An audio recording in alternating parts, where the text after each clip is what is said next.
जय हिंद। आज की क्लास में हम लोग पढ़ने वाले हैं प्रकाश के परिवर्तन तथा अपरिवर्तन से क्वेश्चन। आज से हम लोग का क्लास चल रहा है फिजिक्स की। किसका क्लास चलेगा? तो हम लोग का आज के क्लास से चलने वाला है फिजिक्स ना। हम लोग सबसे पहले हम लोग केमिस्ट्री ख़त्म कर चुके हैं। केमिस्ट्री के साथ साथ हम लोग बायोलॉजी ख़त्म कर चुके हैं। दो मतलब कि बायोलॉजी और केमिस्ट्री साइंस का भाग 2 ख़त्म हो चुका है। और आज की जो क्लास में चलने वाले हम लोग फिजिक्स की क्लास, आज की जो क्लास चलने वाला है फिजिक्स, अगर पूरे क्लास की बात करते हैं तो 9 क्लास चल रहा है हम लोग का। और फिजिक्स में बात करेंगे तो फिजिक्स में हम लोग का पार्ट 1 चल रहा है क्लास। ठीक है, तो चलिए हमारे साथ बनिएगा तो कुछ बेहतरीन पाइएगा। कुछ बेहतरीन पाने का मतलब यही होता है कि हम लोग एग्ज़ाम व्यू के माध्यम से हम लोग तैयारी करते हैं कि जो बार बार एग्ज़ाम में कई प्रश्न पूछे गए होते हैं, उसी प्रश्न के बारे में हम लोग जानते हैं। ठीक है, तो चलिए जानते हैं कि जो पहला क्वेश्चन दिया है हम लोग का क्या दिया है। चलिए कि पहला नंबर क्वेश्चन हम लोग को दिया है कि प्रकाश की किरण गमन करती है। बताइए, जो प्रकाश की जो किरण होती है क्या चीज़ में गमन करती है? बोल रही है कि सीधी रेखा में या टेढ़ी रेखा में या किसी भी दिशा में या इनमें से कोई नहीं। जो प्रकाश की जो रेखा है, जब हम प्रकाश आपको पढ़ाए थे तो वहाँ पे बताए थे कि जो प्रकाश होता है ये एक सीधी रेखा में गमन करती है। तो हम लोग का क्या हो जाएगा आंसर? तो सीधी रेखा में गमन करता होता है, ये हम लोग का आंसर हो जाएगा। ठीक है, या ना टेढ़ी होती है ना किसी भी दिशा में ना इनमें से कोई नहीं, क्योंकि इसका किसी भी दिशा में मतलब कि एक दिशा में गमन करते। दिशा पूछेगा तो क्या होता है? एक दिशा में गमन करता है प्रकाश। ऐसा समझ में कि एक सीधी रेखा में और एक सीधी दिशा में क्या होता है? प्रकाश गमन करता है। ठीक है, चलिए आई होप लोगों को समझ में आया होगा। और ऐसा ही वीडियो देखने के लिए हमारे जाइए ग्लोबल साइंस स्टडी की प्लेलिस्ट में, वहाँ पे जाइएगा तब प्लेलिस्ट में से कई वीडियो पड़े हुए हैं, उस वीडियो को देखकर अपने भविष्य को उज्जवल बना सकते हैं। ठीक है, चलिए दूसरा नंबर क्वेश्चन दो रहा है कि प्रकाश का वेग न्यूनतम होता है। बताइए, जो प्रकाश का जो वेग होता है क्या चीज़ में न्यूनतम होता है? कांच में, जल में, वायु में, निर्वात में, जल में, वायु में और कांच में। बताइए तो कि जो प्रकाश का जो सबसे अगर निम्न होता है तो कांच में हो जाता है। कितना होता है? 2.5 होता है। कांच में 2.5 होता है ना, कांच में। ध्यान दीजिए, तो वेग कितना होता है? तो वेग हो जाता है कांच में सबसे कम होता है। डी हम लोग का आंसर हो जाएगा। ठीक है, बोल रहा है 3 नंबर क्वेश्चन बोल रहा है हम लोग का कि मोटर गाड़ी के चालक के सामने लगा रहता है समतल दर्पण, उत्तल दर्पण, अवतल दर्पण, उत्तल लेंस, उत्तल दर्पण। मतलब कि जो मोटर गाड़ी होता है, मान लीजिए ये जो ट्रक हो गया हम लोग का ना, ये ट्रक हो गया, डंपर वाला ट्रक हो गया, तो इसकी जो साइड मिरर के जो उपयोग किया जाता है हम लोग उत्तल दर्पण का उपयोग करते हैं, कॉन्वेक्स मिरर का। तो उत्तल दर्पण का हम लोग प्रयोग करते हैं, क्योंकि जो उत्तल दर्पण होता है इसमें प्रतिबिंब मतलब कि जो छोटा बनता है, इमेज क्या बनता है? छोटा बनता है। पीछे से आती हुई गाड़ी, जितनी भी गाड़ियाँ आती है उसके सबका अपना ही स्थान पे मतलब कि थोड़े थोड़े नज़दीक में देख और सब जितने भी ट्रक आती है उसका सबका इमेज उत्तल दर्पण में बन जाता है। इसलिए मोटर गाड़ियों में हम लोग क्या करते हैं? उत्तल दर्पण का प्रयोग करते हैं ना। ठीक है, तो आइए समझ में आप लोग को कि उत्तल दर्पण का प्रयोग किए करते हैं। उत्तल दर्पण का प्रयोग हम लोग गाड़ी में इसलिए करते हैं कि पीछे से आ रही जितनी भी गाड़ी होती है सब गाड़ी आपके साइड मिरर मतलब कि उत्तल दर्पण में दिखाई दे दिए जाए, मतलब कि जो ऐनक लगा होता है उसमें दिखाई दे दिए जाए। इसलिए हम लोग उत्तल दर्पण का प्रयोग गाड़ी के हेड साइड मिरर में किया जाता है कि पीछे आती हुई गाड़ी सभी दिखाई दे। ठीक है, तो 3 का आंसर हम लोग का बी हो जाएगा। अगर यहीं पे क्वेश्चन हम लोग का पूछता कि जो मोटर गाड़ी के हेडलाइट में क्या किया जाता है, देखिए अभी आया 4 नंबर क्वेश्चन कि जो मोटर गाड़ी के अगर हेडलाइट में किसका प्रयोग करते थे? हेडलाइट मतलब क्या है? देखिए है जो ट्रक हो गया हम लोग का ना, ये ट्रक के हम लोग का जो आगे वाला जो हेडलाइट होता है जो प्रकाश दूर तक जाता है उसमें बोल रहा है कि क्या सा दर्पण लगा होता है? तो जो हेडलाइट में हम लोग अवतल दर्पण लगता है। कौन सा? अवतल दर्पण लगता है, क्योंकि ये क्या करता है कि अवतल दर्पण आती हुई प्रकाश के किरण को एक बिंदु पर मतलब कि जो प्रकाश जितने भी आता है वो जितने भी फैलता है प्रकाश सबको एक बिंदु पर एकत्रित करता है और सीधा फोकस बनाता है दूर तक। कितना तक? दूर तक। इसलिए अवतल दर्पण का प्रयोग हम लोग को गाड़ियों के हेडलाइट में किया जाता है कि इसे दूर तक दिखाई दे। ऐसा समझ में, तो हम लोग का सी आंसर हो जाएगा ना। चलिए चलते हैं 4 नंबर के बाद आता है 5 नंबर हम लोग का क्वेश्चन कि समतल दर्पण द्वारा बना प्रतिबिंब होता है। बताइए, वास्तविक होता है, काल्पनिक होता है, दोनों या इनमें से कोई नहीं।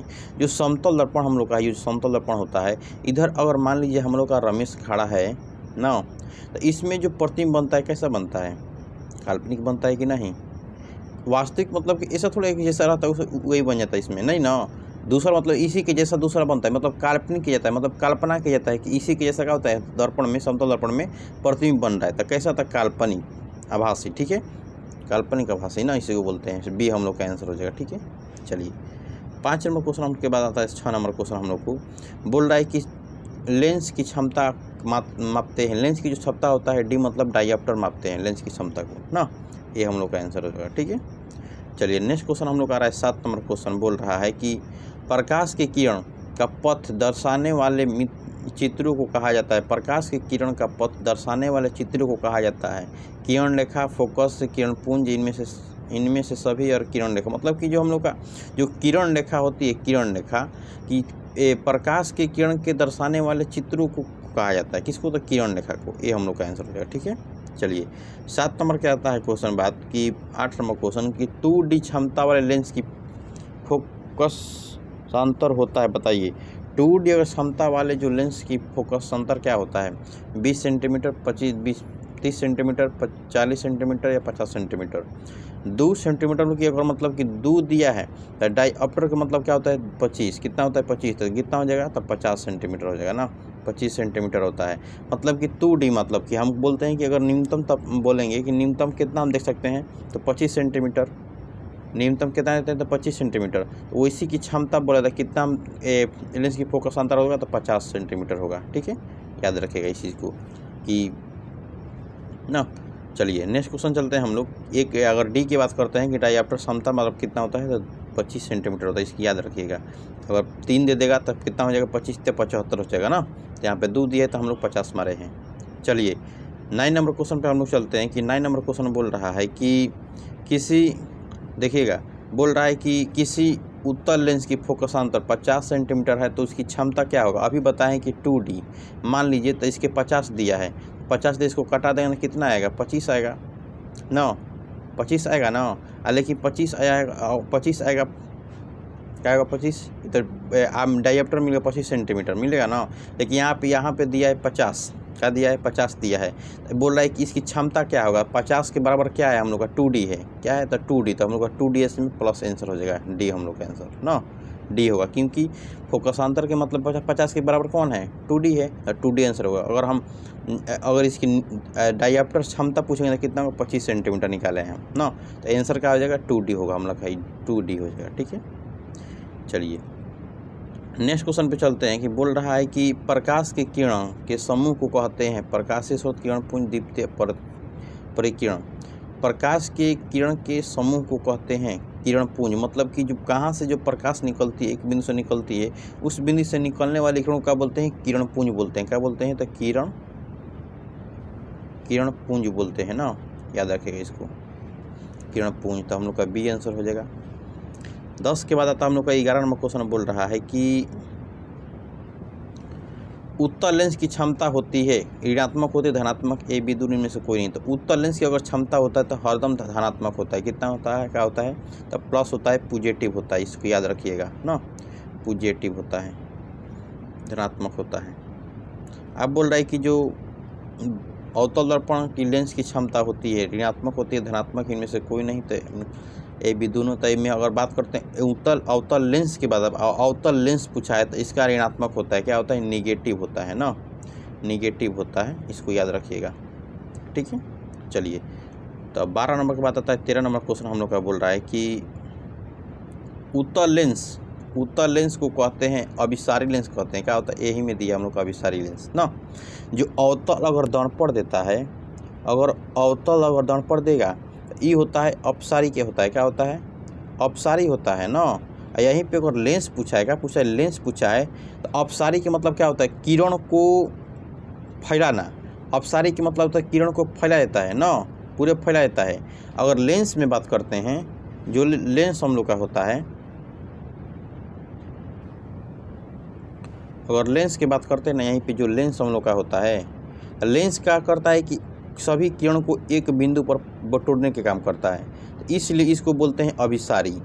किरण को बटोर देता है लेंस। जो अपसारी होता है किरण को फैला देता है। दर्पण जो होता है अपसारी दर्पण, जो उत्तल दर्पण होता है किरण को फैला देता है, किरण को फैला देता है ना। अवतल लेंस जो होता है किरण को क्या करता है, बटोर देता है, इसलिए इसको क्या बोलते हैं, अपसारी। इसको अभिसारी बोलते हैं, इसको अपसारी बोलते हैं। इसको लेंस को अभिसारी और दर्पण का बोलते हैं अपसारी कहते हैं। आया होगा आप लोगों को समझ में, अवश्य आया होगा समझ में, ठीक है। चलिए अगर अवतल लेंस की बात करते हैं कि जो अवतल लेंस क्या होता है, तो अवतल लेंस को कहते हैं, अभी जो उत्तल लेंस था, उत्तल लेंस जो हम लोग का था, क्या था, अभिसारी था, हाँ था ना। ये क्या हो जाएगा, अवतल लेंस अपसारी हो जाएगा। क्या हो जाएगा, अपसारी लेंस, ठीक है।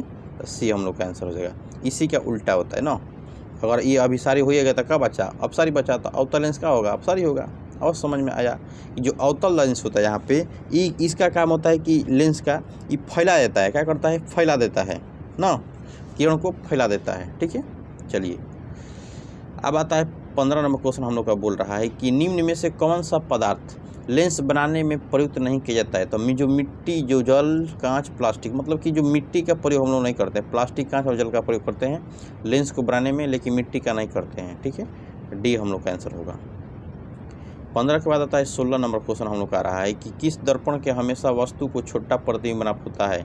किस दर्पण में हमेशा छोटा प्रतिबिंब, तो अभी हम बताएं कि जो उत्तल दर्पण जो होता है, पीछे से आ रहे जितने भी गाड़ी होता है सबको इमेज सबको इमेज क्या करता है, छोटा छोटा बना के रख देता है, सबको बना देता है, लाइन बाई लाइन बना देता है ना। छोटा प्रतिबिंब किस में बन रहा है, तो हम लोग का उत्तल दर्पण में, तो बी हम लोग का आंसर हो जाएगा। अब बड़ा प्रतिबिंब किस में बनेगा, अवतल में ना। बड़ा प्रतिबिंब अवतल में, एकदम बराबर किस में बनता है, तो समतल में बनता है। बराबर मतलब कि कितने में बनता है, तो समतल में बनता है। इसको याद रखिएगा। बोल रहा है कि किस दर्पण में वस्तु बड़ा प्रतिबिंब बनता है, तो अभी बताएं कि जो बड़ा प्रतिबिंब किस में बनता है हम लोग का, तो अवतल में, अवतल दर्पण बनता है ना, याद रखिएगा इस चीज़ को। समतल दर्पण में बराबर बनता है, उत्तल दर्पण में छोटा बनता है। बोल रहा है कि प्रकाश के किरण कितने नियम है। प्रकाश की जो किरण होता है 2 नियम होते हैं, कितना, 2 नियम होता है। इसको याद रखिए, कई बार क्वेश्चन पूछा हुआ कि प्रकाश के कितने नियम होते हैं, तो 2 नियम होते हैं, ठीक है। चलिए तब आता है 18 नंबर के बाद 19 नंबर क्वेश्चन हम लोग का बोल रहा है कि जब प्रकाश की किरण हवा से कांच में प्रवेश करती है तो मुड़ जाती है। बताइए, जो हम लोग की जो प्रकाश की जो किरण होती है, मान लीजिए हम लोग का क्या हो गया, ये हवा हो गया, क्या हो गया, विरल ना, विरल हो गया, ये हो गया संघन, ये संघन हो गया, मान लीजिए ये हो गया, मान लीजिए कांच है ना। जब पथ हो गया ना, जब कि प्रकाश की किरण ना, प्रकाश की किरण जब हवा से जब कांच में प्रवेश करती है तो वह क्या होता है कि अभिलंब की ओर क्या होता है, झुक जाती है। इसका सीधा कोण इधर बनेगा, लेकिन ये अभिलंब की ओर क्या होती है, झुक जाती है। तो अभिलंब की ओर क्या होती है, दूर भागती है, नहीं निकट आती है, अभिलंब की ओर निकट आती है, तो हम लोग का बी आंसर हो जाएगा ना। अगर संघन से अगर हवा में जाएगा तो यह अभिलंब, और संघन से अगर हवा में जाएगा तो यह अभिलंब से दूर भागता है। अभिलंब से क्या होता है, इसका सीधा प्रतिबिंब बनेगा, तो अभिलंब से क्या रहा है, अभिलंब है ना, तो ये अभिलंब से क्या हो जाएगा, दूर भाग रही है। तो यहाँ पे अगर उल्टा देता, कांच यहाँ पे रहता और हवा यहाँ पे रहता, तो क्या होता, अभिलंब से दूर भागता। लेकिन ये बोला है कि हवा से कांच में, ये हवा से क्या कर रहा है, कांच में आ रहा है, तो हम लोग का अभिलंब के निकट होगा, ठीक है, याद रखिएगा।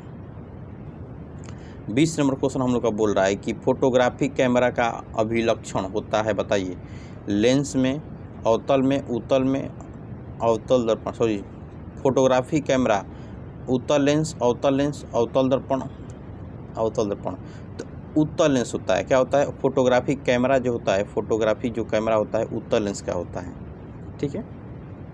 चलिए, क्योंकि उत्तल लेंस जो होता है अभिसारी होता है, सभी को क्या करता है, एक किरण पर सभी को प्रकाश की एक बिंदु पर बना देता है और ये इमेज बना लेता है, सबका फोटोग्राफी कर लेता है। कौन, उत्तल लेंस, ठीक है, याद रखिएगा, क्योंकि इसमें अभिसारी होता है। जो साइड मिरर के रूप में करते हैं, बताइए साइड मिरर का उपयोग क्या करते हैं हम लोग, प्रिज्म करते हैं, नहीं। अवतल लेंस करते हैं, नहीं, सॉरी उत्तल लेंस करते हैं, नहीं, उत्तल दर्पण करते हैं। क्या करते हैं, उत्तल दर्पण करते हैं, तो साइड मिरर के रूप में ना दर्पण करते हैं, ठीक है, याद रखिएगा इस चीज़ को।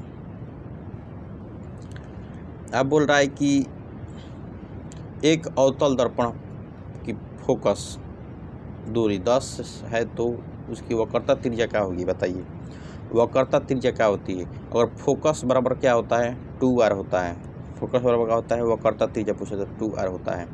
तो अगर फोकस नहीं सॉरी r बराबर 2f होता है। r बराबर क्या होता है, 2f होता है। r बराबर मेन फॉर्मूला यही है, 2f होता है।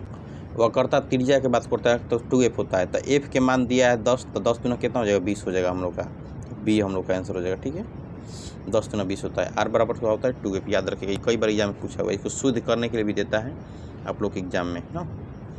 चलिए, बोल रहा है कि 23 नंबर क्वेश्चन बोल रहा है कि 23 नंबर क्वेश्चन बोल रहा है कि विगत किरण एवं अभिलंब के बीच के कोण को कहते हैं, विरगित किरण और अभिलंब के बीच के कोण को क्या कहते हैं, आपतन कोण, परावर्तन कोण, निर्गित कोण, इनमें से कोई नहीं बताइए। जो विरगित किरण और अभिलंब के बीच के कोण को बोलते हैं विरगित किरण। क्या बोलते हैं, विरगित कोण ना, कि विरगित किरण और अभिलंब के बीच के बने कोण को क्या बोलते हैं, विरगत कोण बोलते हैं, निर्गत कोण बोलते हैं। क्या बोलते हैं, निर्गित किरण और अभिलंब के बीच बने कोण को क्या बोलते हैं, निर्गित कोण बोलते हैं, निर्गित कोण बोलते हैं। इसको याद रखिएगा, कई बार एग्जाम पूछा हुआ है। सी आंसर होगा, सी होगा। तो इसका बोल रहा है कि सरल सूक्ष्मदर्शी में किसका प्रयोग होता है, अवतल दर्पण, उत्तल दर्पण, अवतल लेंस, उत्तल लेंस। सरल सूक्ष्मदर्शी मतलब कि छोटे छोटे सूक्ष्मों को देखने के लिए किस लेंस का प्रयोग करते हैं हम लोग, उत्तल लेंस का प्रयोग करते हैं। मतलब कि जो दूरबीन जो बनता है उसमें क्या चीज़ का प्रयोग करते हैं, तो हम लोग उत्तल लेंस का प्रयोग करते हैं। उत्तल लेंस क्या करता है, अभिसारी होता है, सभी को इमेज बना देता है, इसलिए करते हैं ना उत्तल लेंस। दूर दूर को क्या करता है, नज़दीक लेकर दिखाता है। चलिए, 25 नंबर क्वेश्चन हम लोग का आ रहा है कि किस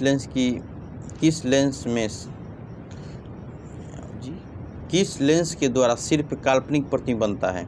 लेंस पूछा है, तो लेंस पर पूछा है, तो हम लोग का जो अवतल जो होता है, अवतल लेंस में काल्पनिक बनता है। हाँ, उत्तल लेंस में क्या होता है, अभिसारी वास्तविक बनता है ना। अगर यहीं पे दर्पण दिया रहता तो उत्तल दर्पण में क्या होता है, काल्पनिक बनता है, अवतल में क्या बनता है, वास्तविक बनता है। लेकिन हम लोग का लेंस दिया है, तो लेंस में क्या होगा, उत्तल का हम लोग का तो काल्पनिक बनता है, तो हम लोग का तो क्या हो जाएगा, हम लोग का अवतल हो जाएगा। इसमें बी हम लोग का आंसर होगा ना, बी होगा हम लोग का आंसर। काल्पनिक पूछा है तो हो जाएगा, लेंस पूछा है ना, तो हम लोग का हो जाएगा अवतल। अगर यहीं पर दे देता लेंस, दर्पण देता तो क्या होता, उत्तल। लेकिन हम लोग का दर्पण नहीं दिया है, हम लोग का दिया है लेंस, तो लेंस में होता है हम लोग का अवतल दर्पण, अवतल लेंस होता है। तो बी हम लोग का आंसर हो जाएगा। ठीक है, तो आज हम लोग 25 क्वेश्चन के बारे में जाने, और इसी का पार्ट 2 आएगा क्लास फिजिक्स में। जो प्रकाश के परावर्तन, जो पहला चैप्टर है हम लोग का, तो प्रकाश के परावर्तन का पार्ट 2 क्लास आएगा। ये कम से कम 9A और क्लास होगा तो 9B क्लास आएगा। ठीक है, तो पार्ट 2 क्लास आएगा। ठीक है ना, ऐसा ही वीडियो देखने के लिए हमारे साथ बने रहिएगा। आज हम लोग 25 क्वेश्चन के बारे में अध्ययन किए। कितना, आज की जो क्लास हम लोग का चला है 25 क्वेश्चन चला। और हम लोग का आज की जो क्लास चला है 25, तो अगले वाले क्लास में चलेंगे 25 से 50 क्वेश्चन। कितने चलेंगे, तो 25 से 50 क्वेश्चन चलेंगे। ठीक है, तो इस बात को याद रखिएगा कि अगले क्लास में जुड़ना ना भूलें। ठीक है, आई होप आप लोगों को समझ में आया होगा। तो ग्लोबल साइंस स्टडी के साथ जुड़ना ना भूलें। जय हिंद, जय भारत। ISP की तरफ से नमस्कार।